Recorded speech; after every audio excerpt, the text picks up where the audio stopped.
Ulcerative કોલાઇટિસની સમસ્યા કે જેમાં લાંબા સમયથી સ્ટીરોઇડ લેવી પડતી હોય, 3 વર્ષથી સતત અલ્સર ચાંદા આંતરડામાં પડ્યા રાખતા હોય અને આપણી માત્ર 6 મહિનાની આયુર્વેદ સારવારથી 100% મટી ગયું હોય એવા એક પેશન્ટ મારી સાથે છે મિલનભાઈ. આપણું મિશન એ છે કે લોકો સુધી એ સંદેશ ચોક્કસ પહોંચવો જોઈએ કે અલ્સરેટિવ કોલાઇટિસની આયુર્વેદમાં સારવાર 100% શક્ય છે અને આ વિડીયો જે છે એવા લોકો માટે ઉપયોગી છે કે જે લોકો વર્ષોથી સ્ટીરોઇડ લે છે અને અલ્સર એને મટતા નથી. જય શ્રી કૃષ્ણ જય મિલનભાઈ. શ્રી કૃષ્ણ. મિલનભાઈ, શું તકલીફ હતી તમને કેવું જોઈએ? મને આપણે આંતરડામાં છે ને ચાંદા પડી ગયા હતા, એના હિસાબે બ્લડિંગ ચાલુ થઈ ગયું હતું. એના હિસાબે પેટમાં દુખવું, ગરમ ઓટકાર આવવા. અને એ તમને કેટલા સમયથી સમસ્યા હતી? વર્ષ દિવસ પહેલાની સમસ્યા હે. બરાબર છે. 12મા મહિનામાં મને સમસ્યા થઈ ગઈ હતી આખી, અને મેં 3-4 ડોક્ટર બદલાવ્યા, પણ એને કોલોનોસ્કોપી કરી, પણ એને એમ જ કીધું કે લાઈફ ટાઈમ પીવી પડશે દવામાં. પછી મેં તમારો વિડીયો અને બીજું મારો એક ફ્રેન્ડ છે એને સજેસ્ટ કર્યું, એની દવા અહીં ચાલુ જ છે, એને સજેસ્ટ કર્યું મને કે આ ડૉક્ટર સારો છે, એટલે હું આવ્યો ને હું 14 દિવસ પછી એક પીછા બસ્તી પંચકર્મની ટ્રીટમેન્ટ કરી, પછી હાવ ઓકે જ થઈ ગયો, નોર્મલ. 6 મહિનાની મેડિસિન કરી, હાવ ઓકે થઈ ગયો છું. તમે ક્યાંથી આવો છો? હું પોરબંદરથી. પોરબંદરથી. તો પોરબંદરથી 400 કિલોમીટર દૂર અહીંયા મારી હોસ્પિટલની તમને જાણ એવી રીતે વિડીયોથી જોઈ હતી? વિડીયો ને મારો ફ્રેન્ડ છે એની દવા ચાલુ છે, એનાથી મને કીધું. બરાબર છે. અને તમારા ફ્રેન્ડને પણ સારું થયું, તમને કીધું કે ભાઈ અહીંયા દવા કરાવો. તો મને એ કહો કે જ્યારે તમને અલ્સરેટિવ કોલાઇટિસની સમસ્યા શરૂ થઈ તો તમે લગભગ કેટલા અલગ અલગ ડૉક્ટરને મળ્યા હશો? 4 ડૉક્ટરને તો હું મળ્યો હતો. બરાબર. ને કેટલી વાર કોલોનોસ્કોપી કરાવી? એકવાર કોલોનોસ્કોપી કરાવી, પછી બીજી વાર ડૉક્ટર કીધું કે હજી 6 મહિના પછી કરે, રેગ્યુલર કરાવતું જ રહેવાનું હોય કે કોલોનોસ્કોપી 6 મહિને કરાવી? 6 મહિને કરાવવાની. બરાબર. તો એમાં તમે લગભગ કેટલો ખર્ચો કરી નાખ્યો છે દવાઓમાં? 40,000 જેવો તો આઈ થિંક કરી દીધું. બરાબર. અને પછી આપણે અહીંયા દવા શરૂ કરી, આપણે પીછા બસ્તી સારવાર કરીને રેગ્યુલર તમારી દવા થઈ, અત્યારે તમને કેટલા ટકા સારું લાગે છે? મને 90-95% સારું છે. 90-95% સારું થઈ ગયું? મારી પાસે આવે ત્યારે તમને કેટલી ગોળી ખાવી પડતી હતી? 4 ગોળી ને નીચેથી ઓલી એક મેડિસિન મૂકવી પડતી. એટલે એક સપોઝિટરી નીચેથી મૂકવી પડતી અને 4 ગોળી ખાવી પડતી, જેમાં સ્ટીરોઇડ હતી ને મેઝાકોડ ને બધું હતું. બરાબર. તો એ તમને કંટ્રોલ ન રહેતું? કંટ્રોલ લઈ પછી પાછું ઓલું હતું એ નોર્મલ થઈ જાય, પાછું એ નહીં થઈ જાય, બહુ થોડાક દી રહી, થોડાક દી પાછું થાય તો પાછું લોહી બ્લડ. કેટલી વાર તમને સંડાસ જવું પડતું?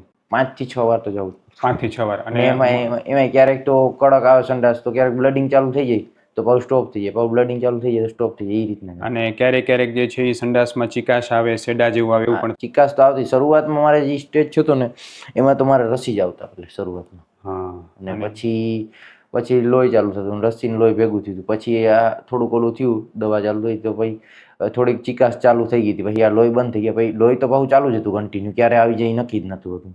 બરાબર. અને એના માટે તમે હેરાન બહુ થતા હશો ને? કોઈ પણ કામકાજમાં કાંઈ ન કરી શકતા? કાંઈ કામમાં એમ જ લાગે કે હમણાં જવું જોશે ને હમણાં ઓલું થઈ જાય, જમવાનું તો જમીએ તો ઓલું થાય, હમણાં જવું પડે. સતત મન પેટમાં જ રહીને તાવ આવતો ને એવું વધારે થતું આખો. અને પછી પેટમાં દુખાવો ને બધું બહુ રહેતું?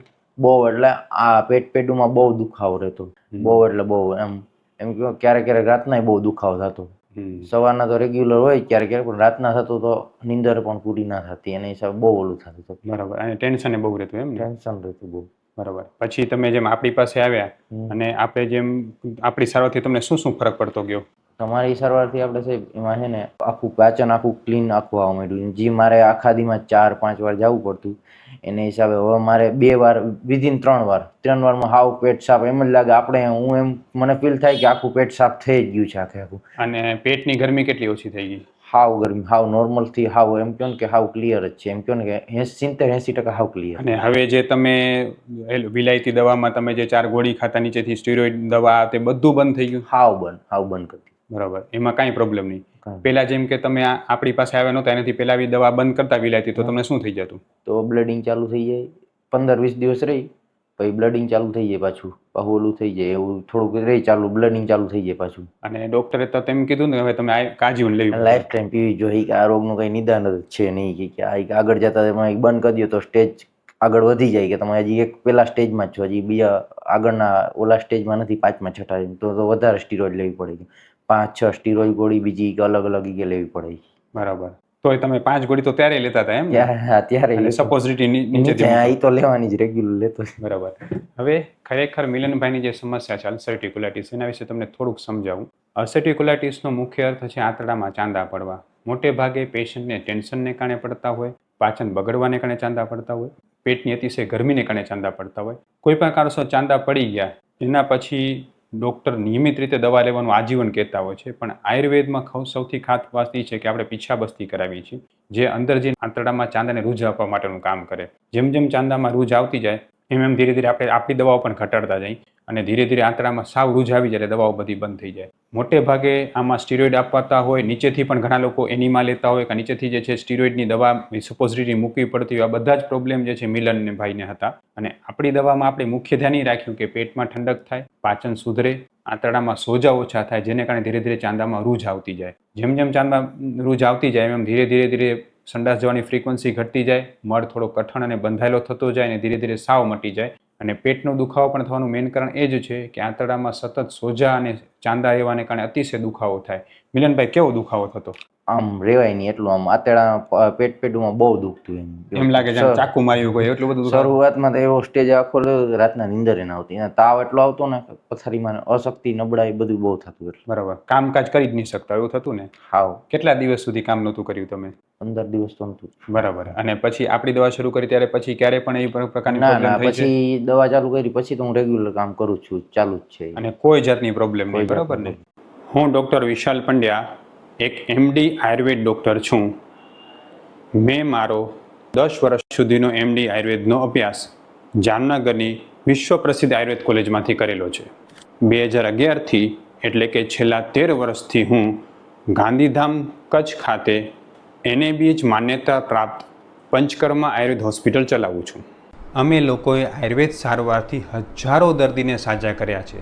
તેના વિડીયો રિવ્યૂ અમારા આ જ ફેસબુક, ઇન્સ્ટાગ્રામ કે યુટ્યુબ ચેનલ ઉપર છે, જે જરૂર જોવા અને જાણો કે કેવા કેવા જૂના રોગો કેટલા ઝડપથી સાજા થયા છે. અમે 2 રીતે સારવાર કરતા હોઈએ છીએ.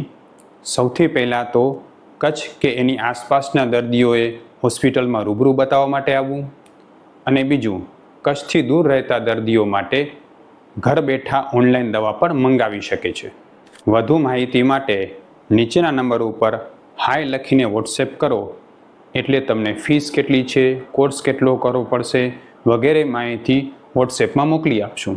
મિલનભાઈ, તમારા જે અલ્સરેટિવ કોલાઇટિસના ઘણા બધા પેશન્ટ હશે કે જે લોકો આટલા લાંબા સમયથી પરેશાન હશે, તમે પણ લાંબા સમયથી પરેશાન હતા, તો તમે એ લોકોને શું કહેવા માગશો કે આપણી હોસ્પિટલની સારવાર છે, તમે શું કહેશો? હું તો એમ કહું કે આયુર્વેદમાં સંજીવની સિવાય, વિશાલ સાહેબ સિવાય ક્યાંય ના જોવાય, કેમ કે એનું કામ બેસ્ટ છે. હું એટલે આની પહેલાંય મેં આયુર્વેદમાં કર્યું, પણ એ ગરમ લાગતી વાંધો, પણ આ ડૉક્ટર સિવાય ક્યાંય ના જોવાય. આ બેસ્ટ છે ને આની ગરમ ના લાગે, નોર્મલ આપણી જે ટ્રીટમેન્ટ સારી રીતના સારી. તમે જે દવા લેતી હતી આયુર્વેદની, ગરમ લાગી, તમને શું થતું હતું એમાં?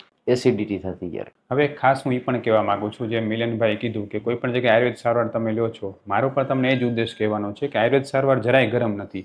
જો તમારું નિદાન સાચું ન થાય ને તો જ તમને આયુર્વેદ દવા ગરમ પડી શકે છે. અમે જે આયુર્વેદ સારવાર કરીએ છીએ એમાં નિદાન એકદમ સ્પષ્ટ અને પરફેક્ટ હોવાને કારણે અમારી દવા કોઈને ગરમ પડતી હોતી નથી. એટલે જો તમે માનતા હો કે મને આયુર્વેદ દવા ગરમ પડે છે તો તમે અમારો સંપર્ક કરી શકો છો. અમે ઓનલાઈન, ઓફલાઈન બંને રીતે દવા કરી છે અને અમારી દવા કોઈને ગરમ પડતી હોતી નથી. મિલનભાઈ, તમે જે પીછાબસ્તી કરાવી એના વિશે તમે શું કહેશો? પીછાબસ્તી તમને કેટલો ફાયદો થયો?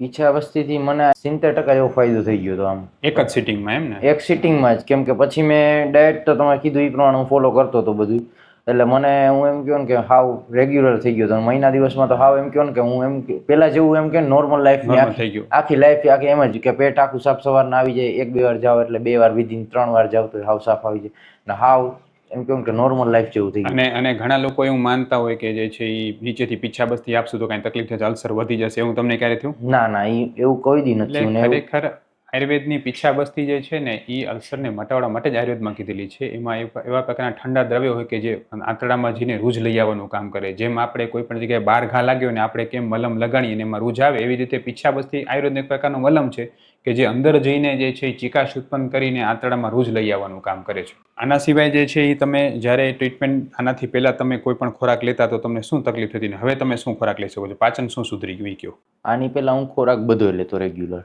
પણ ત્યારે ચિકાસવાળું સંડાસ આવતું, ક્યારે બ્લડિંગ આવી જાય કંઈ ખબર ના પડે. ને અત્યારે હું તમારી દવા પછી, મેડિસિન પછી હું જે લઉં છું એમાં મને રેગ્યુલર પાચન થાય છે. ને તમે જે પ્રમાણે કીધું ડાયટ ફોલો કરવાની, જે વસ્તુ ખાવાની એ બધી હું ખાઉં છું, એટલે રેગ્યુલર મારું પાચન રેગ્યુલર થઈ જાય ને મારે બધું કંઈ કરવું નથી પડતું એટલું બધું, ને ચિકાસે નથી રહેતી એટલી. આમ ફ્લેક્સિબલ હાવ વર્ક કરી શકું શાંતિથી. મિલનભાઈ, હવે તો તમને એવું નથી લાગતું કે મને આજીવન દવા ખાવી પડશે? ના ના, હવે તો નથી. બરાબર. ત્યારે તો તમે ડરી ગયા છો ને કે આજીવન દવા. હા એમ જ લાગતું હતું કે ઓલા ડાયાબિટીસ ને પેશન્ટની જેમ આપણે આજીવન આનો કઈ ઈલાજ જ નથી. પછી આયુર્વેદમાં મેં કહ્યું હોય જ નહીં ઈલાજ. એટલે વિડીયો જોઈને મારા ફ્રેન્ડનું સજેશન લઈને એની ચાલુ હતી. એટલે મેં કહ્યું વિઝિટ કરી તો હાવ સેટ થઈ ગયા હવે. એટલે ખૂબ ખૂબ ધન્યવાદ. મિલનભાઈ, તમે જે છે એ એવા નાના છોકરાઓ માટે જેને કહેવાય ને કે યુવાન વર્ગ માટે તમે જે છે આઇકોન છો કે જે આવી રીતે દવા કરી અને તમને સાવ મટી ગયું. આપણી હોસ્પિટલમાં તમારે જે સારવારથી જેમ કે તમે જે છે એ લગભગ 1.5 વર્ષથી પરેશાન હતા, બરાબર, હા. કોલાઇટિસથી, અને તમારી લગભગ અલગ અલગ 3-4 ડૉક્ટર બદલ્યા હશે, કોલોનોસ્કોપી કરી, રોજની 4 ગોળી ખાવી પડતી હા. હતી, અને સાથે સાથે જે છે નીચે Suppository, સપોઝિટરી પણ મૂકવી suppository. પડતી હતી નીચેથી, હા. બરાબર. એમાં આટલા સમયમાં તમે દવા કરી એમાં ફાયદો ન થયો, એટલું આપણી આ દવાથી ફાયદો થઈ ગયો.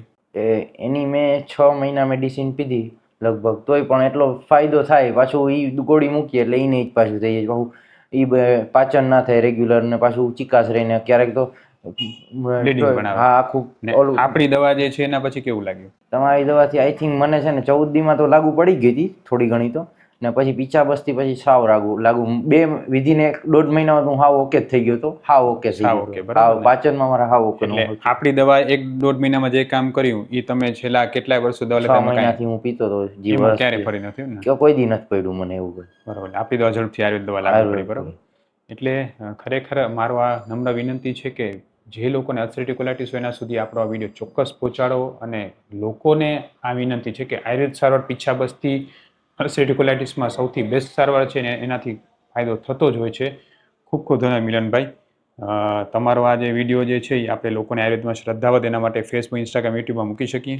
હા. જય શ્રી કૃષ્ણ જય ભાઈ. શ્રી કૃષ્ણ.